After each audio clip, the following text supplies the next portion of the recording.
Boa noite. É notícia em entrevista a Wagner Freitas. Ele é presidente do Conselho Nacional do SESI, o Serviço Social da Indústria. Também foi presidente da CUT, a Central Única dos Trabalhadores, por 2 mandatos. É amigo do presidente Lula, que é corintiano, mas o Wagner é São Paulino. Boa noite, Wagner. Boa noite, Kennedy. O presidente Lula tinha que ter algum defeito, né? Não é possível que ele fosse tão perfeito assim, mas... Boa noite para todos, corintianos, são paulinos, todos em geral. Santistas, todos. né? Santistas, flamenguistas. É isso aí. Todos. Ô, Wagner, e para o Botafogo, para meus amigos botafoguenses, estão que bem. Estão tão felizes aí. Isso aí. Boa noite. Olha só, Wagner, vamos deixar o futebol de lado e vamos falar do Sistema S. O SESI é parte do Sistema S, que reúne 9 entidades de diversos setores da economia. O SESI é o Serviço Social da Indústria. Explica para a gente, né, qual que é a importância do Sistema S. Ele foi criado no governo Getúlio Vargas e qual que é o papel do SESI dentro dele? O Sistema S é uma invenção brasileira, uma coisa extremamente importante, né? Não existe esse sistema em todo o mundo. Existe aqui um sistema onde você arrecada recursos, né, das indústrias, das empresas, dos trabalhadores, né, e que tenta voltar e tem por objetivo voltar para a sociedade serviços prestados na área de educação, na área de formação profissional, na área de lazer, esportes, né? E é uma coisa bastante importante, Kennedy, né, que a gente tem que valorizar bastante, claro que aprimorar, né, mas é algo que tem importância a vários alunos, né, que se formam no Sistema S. O SESI, por exemplo, tem como sua especialidade a educação e a saúde do trabalhador, né?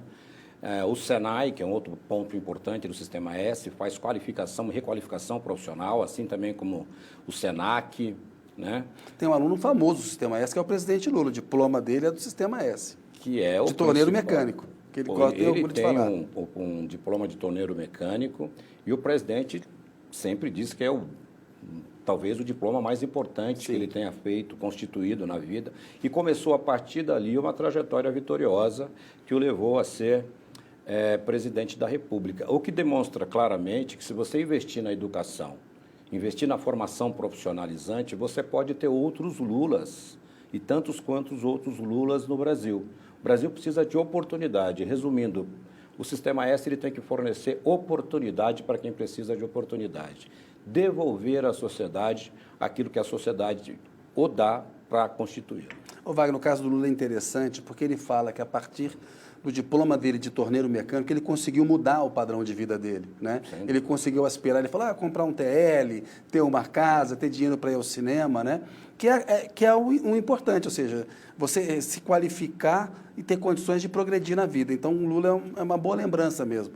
O Lula é uma boa lembrança e é também importante para o trabalhador se qualificar, o presidente aconteceu isso, mas para a mão de obra, para a indústria, a mão de obra para o Brasil se qualificar também.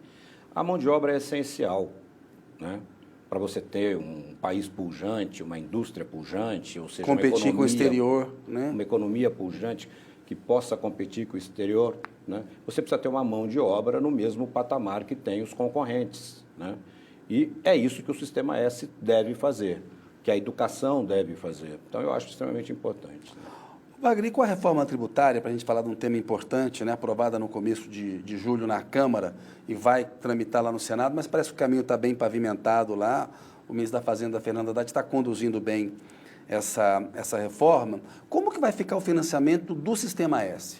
Eu acho que aumenta, melhora, porque se você tiver mais incentivo à produção, se você não tiver o tributo sobre a produção, e sim o tributo sobre a renda. Quem produz, por exemplo, é a indústria. Você vai muito provavelmente poder ofertar mais empregos.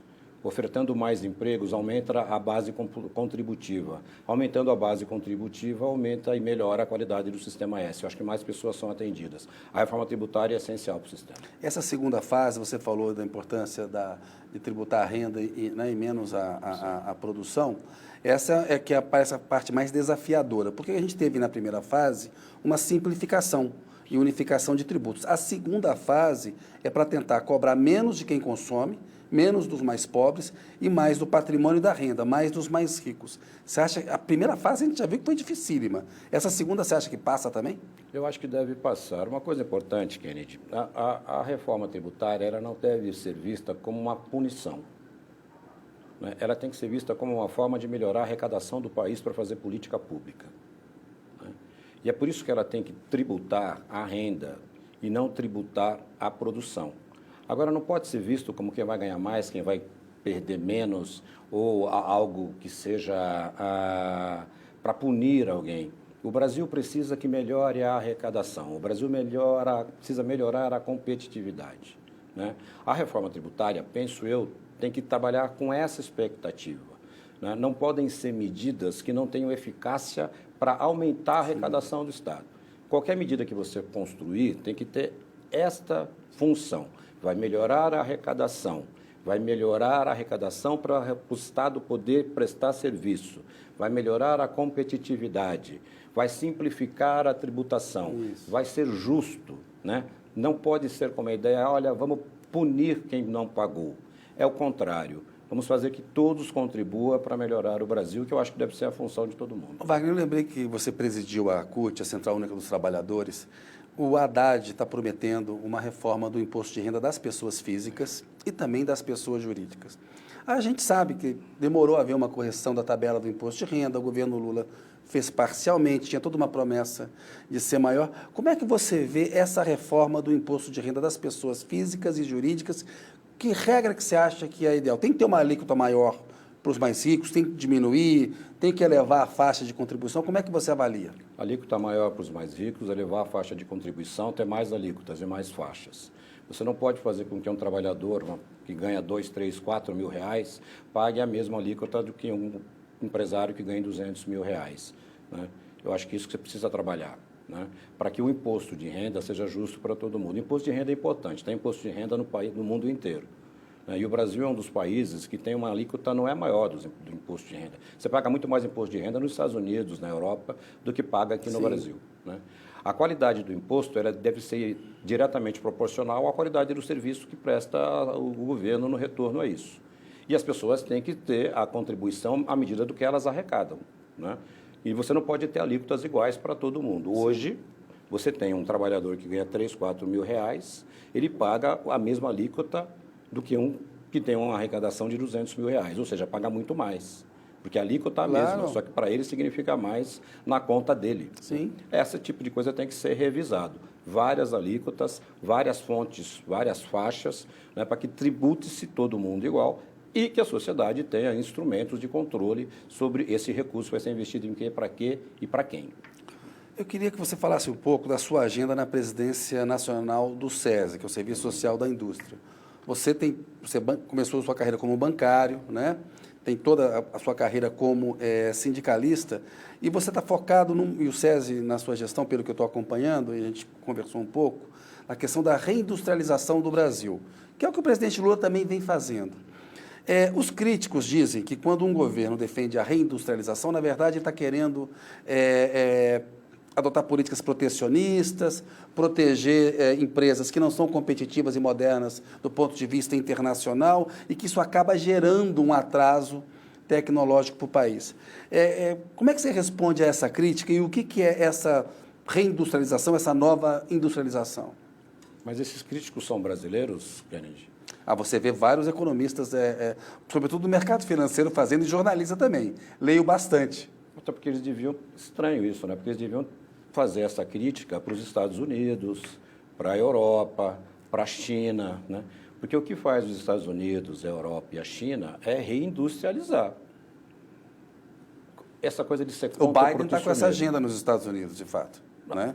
Porque senão a China já é a maior economia do mundo e vai ser disparadamente a maior economia do mundo.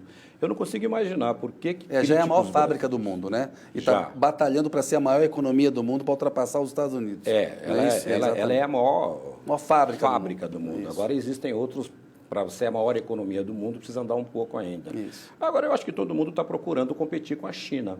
A China tem práticas e protecionistas para incentivar a sua indústria, para que ela faça competição com a indústria de outros países.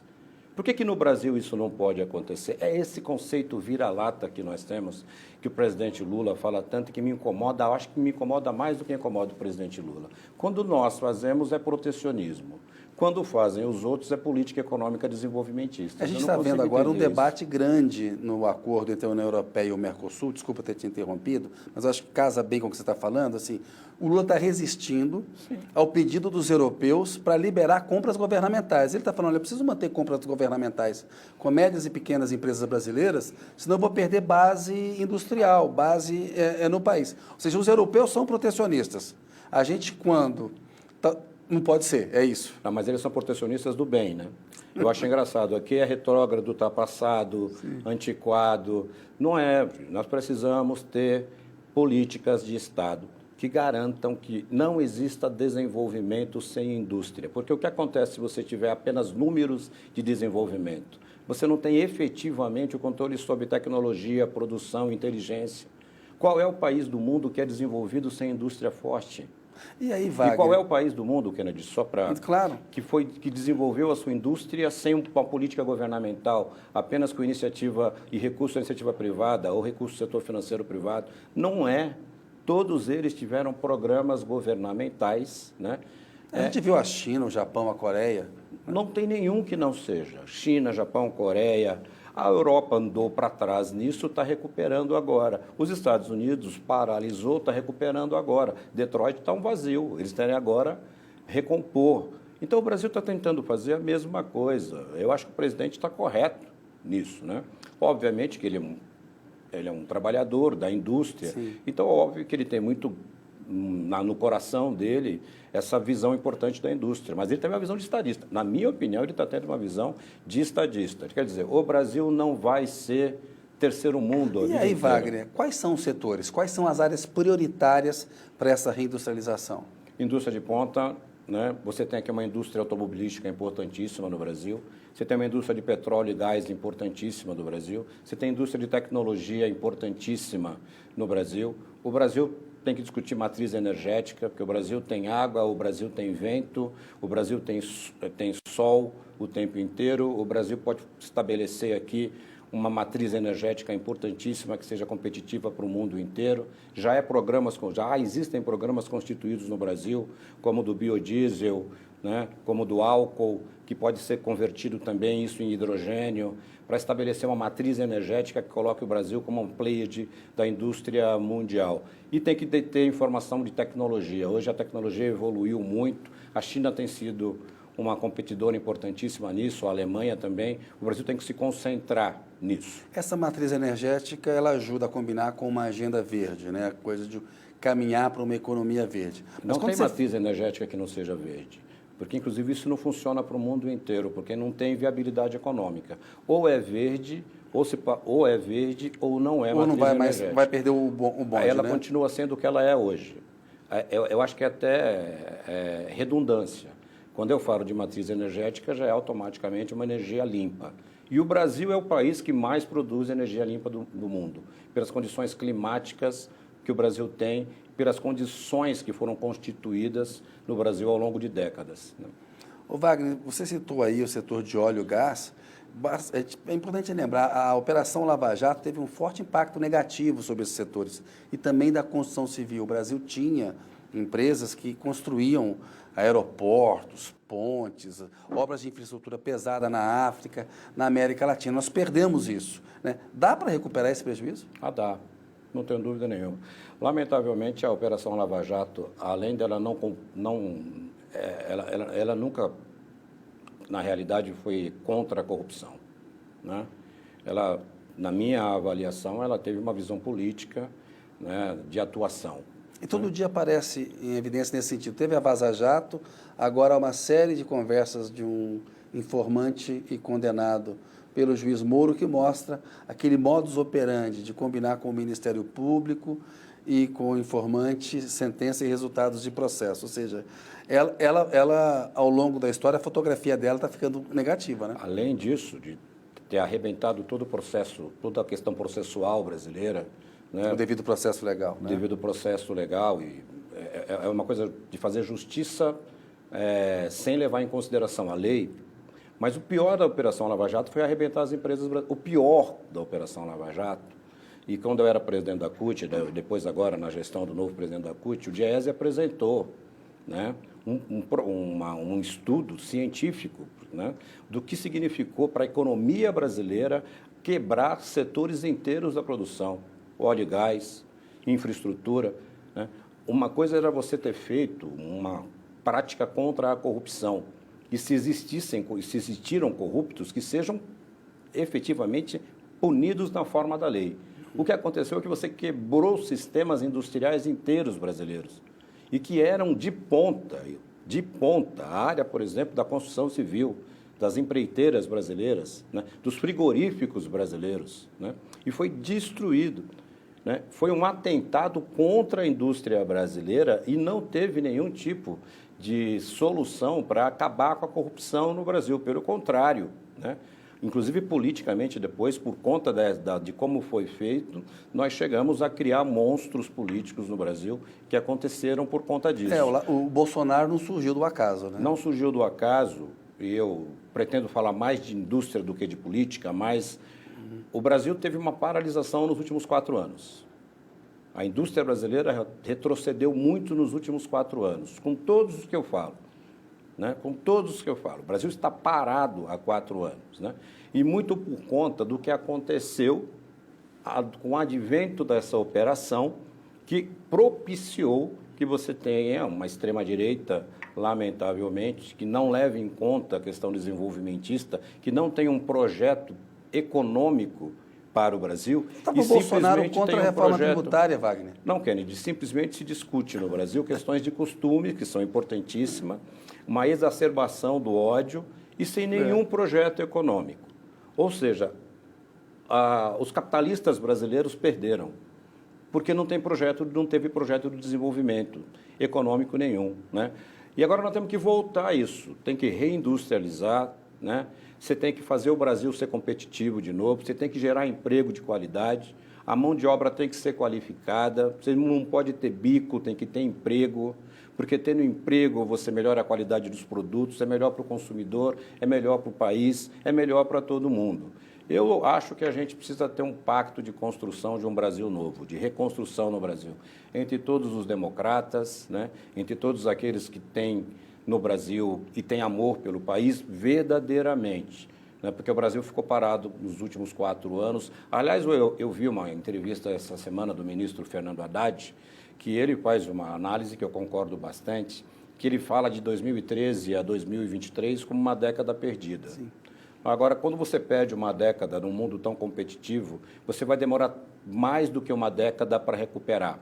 Agora, se nós começarmos a ter um projeto a partir de agora, a gente pode recuperar o tempo perdido. A gente falou aqui há pouco da reforma tributária, que ajuda o ambiente econômico, melhora, o Brasil passa a ter um sistema mais parecido com os mais modernos do mundo. A gente tem visto dados de queda da inflação.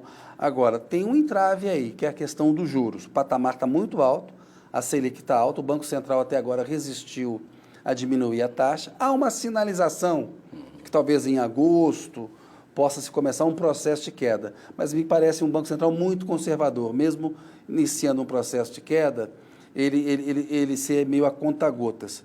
Como é que se investe, se reindustrializa com uma taxa básica de juros, a Selic está em 13,75% ao ano? Eu estou muito preocupado com isso. Eu acho que o Banco Central é uma instituição importante no Brasil, o Copom é uma instituição importante no Brasil, mas eu fico muito preocupado dele ficar desmoralizado e descredibilizado e ser visto como um entrave ao desenvolvimento. A instituição fica, as pessoas passam.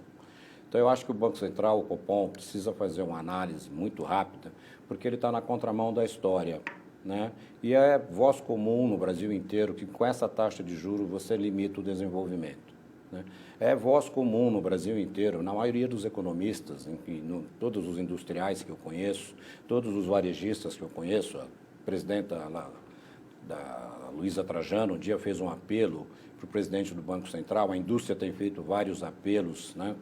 O presidente Josué, presidente da Fiesp, disse que são pornográficos os juros praticados no Brasil. Para você ter esse tipo de resistência, né? de empresários tão importantes, você percebe o quanto está apertado um processo de desenvolvimento, onde você tem uma taxa de juros tão alta. Você tem um arcabouço fiscal, então você já tem uma atitude fiscal correta do governo. Agora, no campo do câmbio, o câmbio está numa boa faixa para você fazer o processo de desenvolvimento. Agora, os juros estão insuportáveis. Os juros estão insuportáveis e impedem que você tenha mais investimento. Por que você vai investir no Brasil na produção se você pode, pura e simplesmente, colocar o seu dinheiro no mercado financeiro e vai ter mais rentabilidade?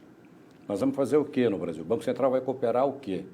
Para o recurso ser colocado na produção ou na especulação financeira. Com juros de 13 ponto alguma coisa, vai ficar na especulação financeira. Isso ajuda o Brasil em quê? Para quê? Isso atende ao interesse de quem? Então, eu acho que já chegou, na minha avaliação, com todo o respeito que eu tenho às lideranças, às autoridades monetárias, está ficando irresponsável. E outra coisa, Kennedy, se você me dá a oportunidade. Claro, por favor.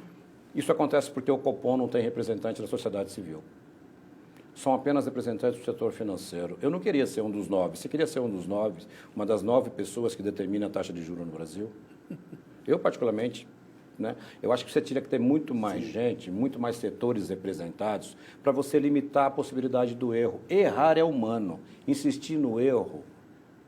O Banco Central é independente, mas independente de quem? É independente do mercado financeiro ou foi capturada pelos interesses do mercado financeiro? Porque você tem um Copom, por exemplo, que não tem representantes da indústria, não tem representantes do comércio, não tem representantes dos trabalhadores. Por que no Copom não tem representantes com outro olhar que possa estar trazendo novos ares e que não seja apenas uma análise do mercado financeiro? Eu lembro que você e a CUT eram contra o teto de gastos e agora ele caiu, tem um novo arcabouço fiscal. Eu queria uma avaliação sua sobre esse arcabouço fiscal. Muitos da esquerda dizem que é um teto disfarçado, que vai impor um custo para o país nesse sentido. Mas eu queria que você comentasse a questão do teto num paralelo com a autonomia do Banco Central. Você acha, o Congresso diz que não vai rever, mas tirar a autonomia, mas algum ajuste para ver uma coincidência do mandato do presidente do Banco Central com o do presidente da República, você acha que deveria ser feito, é possível ser feito? Eu acho que tinha que ser mandatos que começassem e finalizassem juntos. Você escolhe, tem a independência lá, mas o presidente eleito tem o direito de escolher porque pode influenciar a política monetária. O debate sobre a independência ou não é um bom debate. Existem várias opiniões no setor que eu represento e várias opiniões na sociedade, né? Agora, o que é um descalabro é você ter mandatos contraditórios. Então, o mandato tem que começar quando começa... A população elege um presidente da República, elege um governo, elege um Congresso. A questão do Banco Central tem que estar atrelada a isso, porque ele é um complemento de política, um complemento importantíssimo, né? Eu acho que tem que ter a similaridade de mandatos, porque senão acontece como está acontecendo agora, que dá a chance de alguém interpretar que a posição do presidente do Banco Central pode ser política. Se isso não tivesse sido eleito junto com o presidente da República, e provavelmente num patamar onde o povo pudesse escolher, não teria tido essa desconfiança. Que ele, inclusive, ela pode não ser verdadeira. Pode ser uma interpretação técnica mesmo de um economista que está à frente do Banco Central, que é um economista capacitado, ninguém acha que não seja. Agora, dá a possibilidade de você interpretar equivocadamente. Quanto ao teto de gasto, na minha casa, eu tenho limite para os gastos que eu faço. Eu acho que na sua também, né? Você deve ter uma programação financeira. Sim. Você chega lá, quanto que eu ganho, quanto que eu posso gastar. Se eu gastar mais do que eu ganho, eu vou entrar em crise financeira. Como é que você quer que um governo seja visto com seriedade se ele não tem nenhum tipo de instrumento que garanta que ele vá gastar menos, que ele não vá gastar mais do que ele arrecada? Você não acha que o arcabouço é um novo teto disfarçado, não? Eu não acho, porque ele está estabelecido com metas de desenvolvimento. Ele estabelece completamente diferenciado do que era o teto, porque o teto de gasto significa o quê? Teto de gasto com educação, teto de gasto com saúde, limitação. A gente viu que na prática comprimiu as despesas sociais, né? Você comprime as despesas sociais e piora a qualidade da vida. Piorando a qualidade da vida, você não tem um ambiente fértil para o crescimento da economia. Esse arcabouço fiscal, e acho que ele tem que ser muito que melhorado, inclusive porque foi rapidamente construído, rapidamente votado, porque era necessário, nada que está acabado. É um processo de discussão na sociedade. Sim. Mas ele coloca metas de crescimento econômico, metas de crescimento de emprego, não só apenas metas regressivas para diminuir investimento. Ele fala no investimento, então é completamente diferente do teto de gastos. Agora tem que ter um instrumento que limite o gasto público. Eu acho que está correto o ministro Haddad, o presidente Lula, inclusive para dar credibilidade para as outras propostas inerentes. Wagner, queria falar com vocês de uma coisa importante, que é a reforma trabalhista que foi aprovada em 2007, 2017, no governo Temer, ela foi vendida como uma reforma que seria a salvação da lavoura para gerar empregos. A gente viu que isso não aconteceu, né? O que ocorreu? Por que ela não deu certo? Ela tem que ser revista? É nada como um dia atrás do outro, né? Hoje eu fico vendo, e muito feliz, né? Você viu que nessa última campanha presidencial, esse tema não foi abordado. Então você não teve nenhum dos candidatos, nem o candidato derrotado, tendo a coragem de vir dizer que emprego desregulamentado é emprego de qualidade. Quando eu era presidente da CUT, o que eu mais alertei com essa reforma trabalhista é que a desregulamentação do mercado de trabalho, economicamente, para o Brasil não era interessante, porque isso ia diminuir a qualidade da mão de obra, ia fazer o Brasil entrar numa contramão da história. Precarizou o mercado de trabalho, né? Precariza o mercado de trabalho. O Brasil hoje tem necessidade de vários profissionais que não existem no Brasil. O Brasil precisa importar isto, ou não realiza. Então, quando eu falo que você precisa rever, não é porque, olha, coitadinho dos trabalhadores, isso foi injusto com eles. É injusto com o Brasil, é uma medida antieconômica, ela é ineficaz. Ineficaz. E agora, você, mesmo os liberais... Desculpa, né, Wagner? É meio um tiro no pé. Você precariza, diminui a massa salarial, o poder de consumo das pessoas diminuiu, você vai vender menos também, né? É um círculo que, assim, negativo, vicioso, né? Eu falava isso. Não é virtuoso. Não, ele não tem nada de virtuoso. Ele é vicioso. Ele é vicioso e ultrapassado. E agora você vê, né, os articulistas todos, né, vários pensadores liberais que eu respeito muito, falando nas últimas eleições que tinha que ter carteira assinada, que tinha que ter trabalho regulamentado, não pode ter uberização de tudo, né? E aquilo é o que eu falava lá atrás, e que não era por uma defesa pura e simplesmente do direito dos trabalhadores, corporativo. O que se só já é extremamente... Não, que é legítimo, é importante que tenha. Né? É importante que tenha. Né? Agora, era economicamente equivocado. O Brasil está vivendo esse problema grave. Ter tecnologia, de ter conhecimento, ter estabilidade. Kennedy, o Brasil precisa de previsibilidade. Estabilidade. Ninguém investe num país que não tenha estabilidade, previsibilidade. Você não pode as regras do jogo mudarem a cada eleição presidencial. Sim. E você precisa ter uma regra do mercado de trabalho que tenha a qualificação dos profissionais. O que seria importante mudar? Eu acho que você não pode ter, por exemplo, toda essa mão de obra de pessoa jurídica que você tem hoje. A pejotização. Essa pejotização sobre todo mundo vira pessoa jurídica, PJ. Na verdade... É a exacerbação, eu acho que inclusive é anticapitalista, né? Porque não é possível que toda a população brasileira vá virar empreendedor, vá virar detentor dos meios de produção, né? Você precisa ter trabalhador também, né? Sim. Porque senão não sei que regime político é esse, né? Que todo mundo é empreendedor. Aí você chama de empreendedor um menino que distribui pizza de bicicleta. Esse não é um empreendedor. Eu sou pelo empreendedorismo. Nós entendemos que o empreendedorismo é importantíssimo. É importante fazer essa diferenciação. Explica isso melhor. Mas empreendedor não é trabalhador precarizado. Empreendedor não é ele chefe dele mesmo. Empreendedor não é aquele profissional que vai entregar uma pizza de bicicleta ou que vai entregar uma pizza de motocicleta, cai, quebra a perna e não tem aonde ser atendido. Empreendedorismo é você fazer com que você deixe de ser trabalhador e tenha a condição de ter um negócio seu, mas com um negócio que você tenha, que empregue outras pessoas e que você não troque o seu emprego por um negócio mal sucedido. Você tem que tomar conta do negócio. O negócio tem que ser bom para a pessoa, tem que ser um passo adiante na vida das pessoas. E você não vai ter uma sociedade inteira de empreendedores. Você tem que ter trabalhadores, né, que efetivamente vendam a sua força de trabalho de maneira justa, para que você tenha empreendedores efetivamente estruturados para serem competitivos no mercado internacional. Essa confusão precisa sair do Brasil urgentemente, senão a gente vai ficar patinando. Wagner, de licença um minutinho. A notícia volta daqui a pouco com Wagner Freitas. Olá, a notícia está de volta com Wagner Freitas, presidente do Conselho Nacional do SESI, o Serviço Social da Indústria. O Wagner estava conversando sobre as questões do mercado de trabalho. Você, como presidente da CUT, né, durante 2 mandatos, como você vê hoje os desafios do sindicalismo brasileiro. Quais são, assim, na sua opinião, os três principais ou o principal? Tem um que se destaca mais dos outros? Primeiro que eu acho que os sindicatos fazem parte de uma ordenação democrática de uma sociedade contemporânea, né? Eu acho que você tem os empregadores, você tem os empregados e você tem representações que organizam tanto os empregadores quanto os empregados. A isso se dá o nome de sindicatos. O Brasil tem sindicatos laborais e sindicatos patronais, né?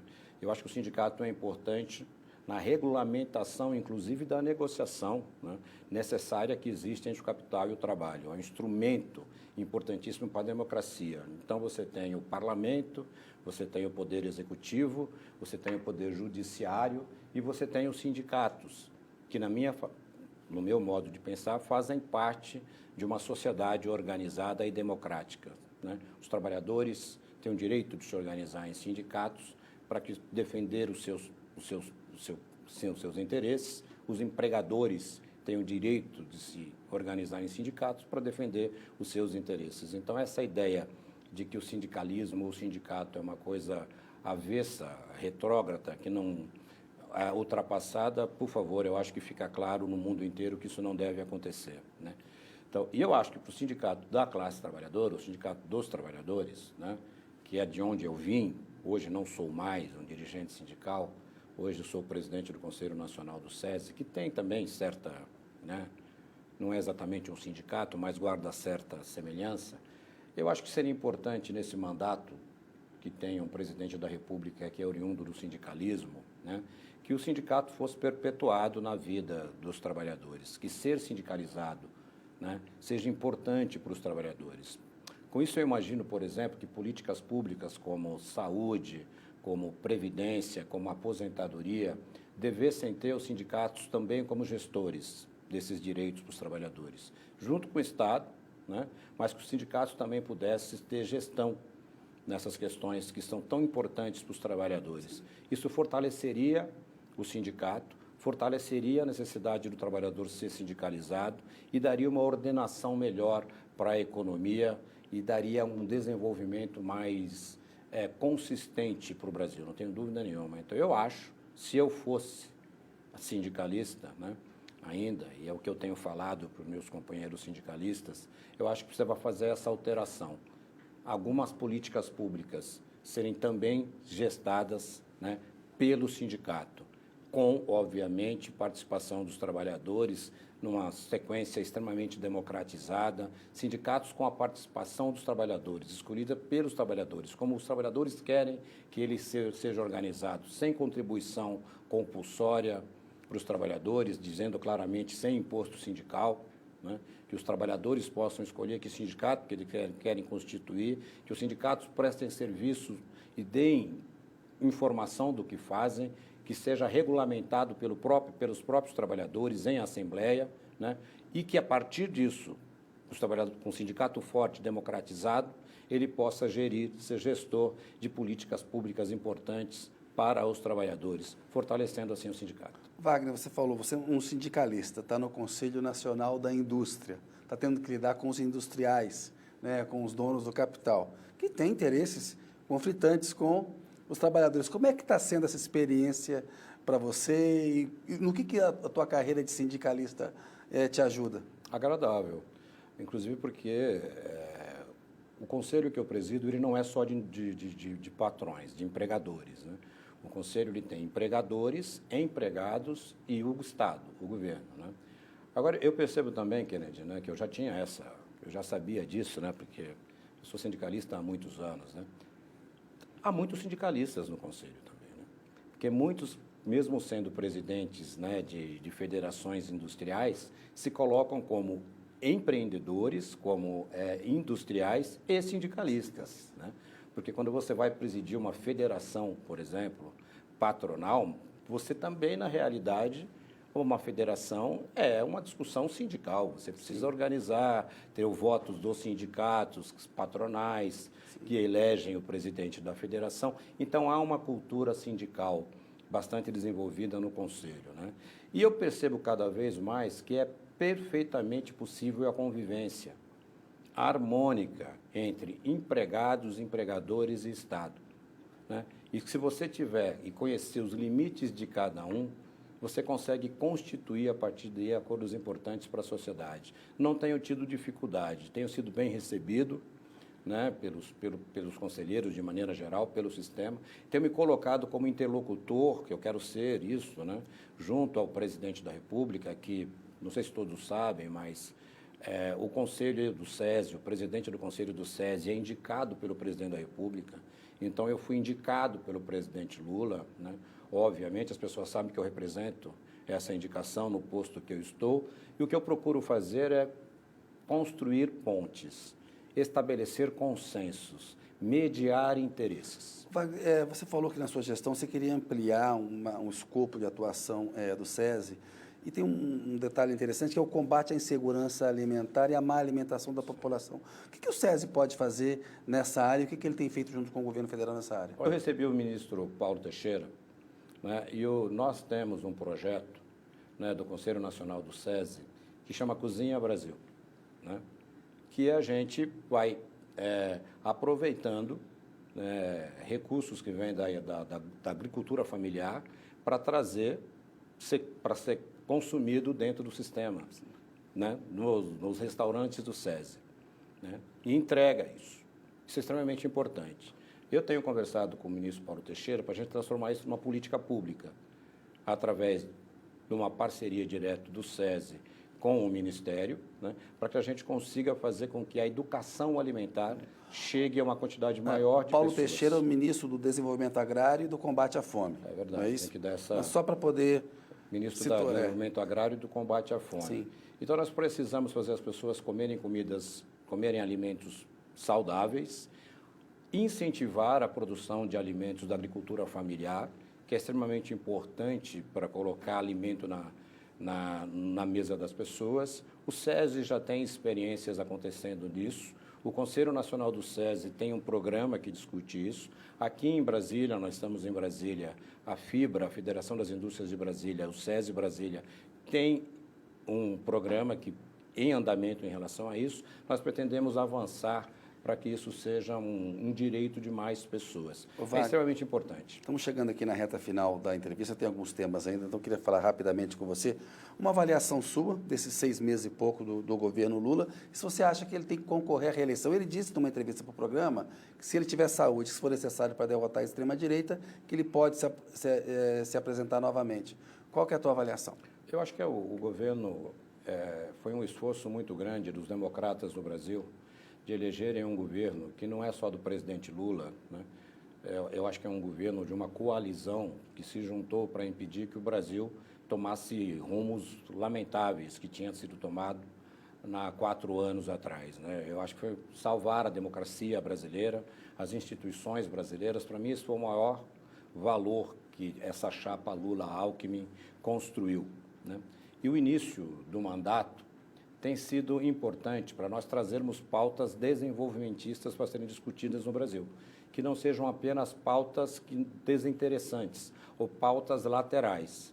Então, independente dos acertos e dos erros, o Brasil trouxe de novo a maturidade, né, para o debate político. Então, nós estamos discutindo aqui reforma tributária, estamos discutindo arcabouço fiscal, está se discutindo processos de reindustrialização, reestruturação da economia, porque se você se lembrar bem... Não estamos discutindo o golpe de Estado, se a urna eletrônica funciona, né? Exatamente. Se vai ter golpe de Estado, se não vai ter golpe de Estado, qual que é a opção sexual das pessoas, qual que é o credo religioso que as pessoas têm, qual que é a raça que as pessoas têm. O Brasil estava nesse patamar de discussão, né? E estava paralisado, né? Não que não sejam importantes, são importantíssimos esses debates, né? E não são laterais, são centrais. Sim. Mas central também é um projeto de desenvolvimento econômico. E o Lula tem O governo Lula tem trazido isso. E agora os eleitores vão julgar se isso é correto ou não é correto. Eu acho que é importante para o desenvolvimento do Brasil. Se depender de mim, eu acho que é uma resposta até óbvia, né? Se o presidente tiver saúde, ele deve concorrer à reeleição. Porque eu acho, Kennedy, que o presidente Lula é o líder que pode trazer unidade para o Brasil. O presidente há muito tempo deixou de ser apenas um líder dos trabalhadores, que isso só já é muito importante. Ele, ao longo do tempo, vem se demonstrando um estadista que consegue entender a necessidade real que tem o povo brasileiro, seja ele empresário, trabalhador, né? Homem, mulher, jovem, aposentado. E agora, desde a eleição que o presidente fez em 2003, que ele já tinha um empresário como seu vice-presidente, né? E depois José agora, Alencar. que era o Dr. José Alencar, né? Boa lembrança, né? Agora ele tem o presidente Alckmin, o vice-presidente Alckmin, né, que pensa de maneira diferente dele, mas que construiu essa ideia de desenvolvimento, né? Eu acho que se o presidente tiver saúde, e eu espero que ele tenha, né? Espero que ele se cuide, inclusive, para ter saúde, e se o resultado deste governo continuar e for bom para os trabalhadores, para os empresários, para a sociedade, ele precisa colocar o seu nome à disposição e aí o eleitor que faz o seu papel garantindo a democracia. Wagner, chegamos aqui na reta final mesmo, agora tem o pinga-fogo. Gostaria que você respondesse de uma maneira sucinta, por gentileza. Getúlio Vargas. Não teria Lula sem Getúlio. Juscelino Kubitschek. Injustiçado, um dos grandes homens da República.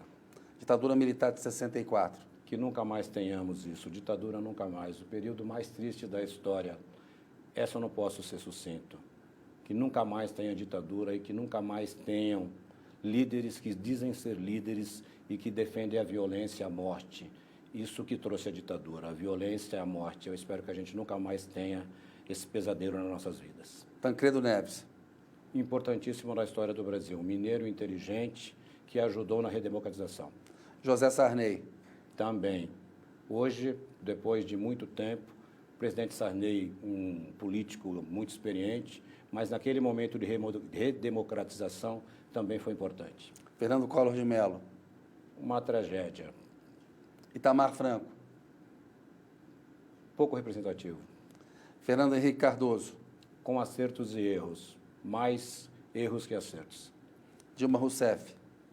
Injustiçada, presidente da República, foi deposta de um golpe militar e absolutamente por uma atitude machista e feminicida. Michel Temer. Traidor da República. Jair Bolsonaro. Deveria ser preso. Lula. O maior político da história do Brasil e a voz da esperança do povo brasileiro. Wagner Freitas. Um aprendiz, filho do seu Dema com a Dona Santa, lá do Sapopemba, um bancário, sindicalista e que procura aprender na vida para poder ajudar as pessoas. Wagner, obrigadão pela entrevista aí. Um abraço, até uma próxima. Obrigado, boa noite. Kennedy. Valeu. Boa noite. Obrigado. A notícia fica por aqui. A gente volta na semana que vem. Agradeço muito a sua audiência. Boa noite.